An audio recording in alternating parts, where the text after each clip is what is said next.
سلام بچه گل. امروز اومدیم با یه برج خیلی خفن.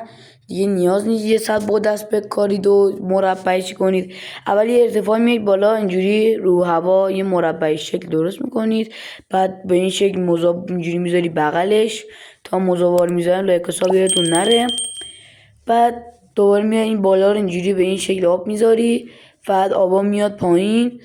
بعد اینجوری به این شکل خونه ساخته میشه و آبا رو اینجوری با اسفنج برمیداری و بعد تا آبا برن پایین اینجوری اینا رو اینجوری میکنید درست میکنید. بعد میریم برای تزیین خونه. میبینید که باید تزیین کنی خونه رو به این شکل اینجوری میذاری، تزیین ها رو میذاری. پله بزنی خوشگلتره یا پله میذارید. بعد میاد اینجا در میذارید به این شکلی هم میکنم. اگه بکنید خیلی خونتون خوشگلتر میشه.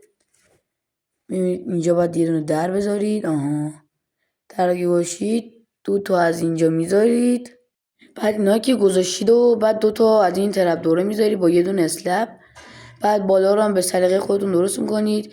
اینجا رو شیشه میشه میذارید که مثلا دور خونه خوشگلتر بشه.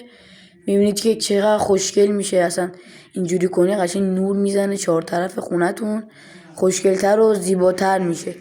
اگه این سبک ویدیو خوشتون میاد حتما تو کامنت ها بگید که من چالش های آموزش های بیشتری بذارم تا ویدیو بعدی. یا حق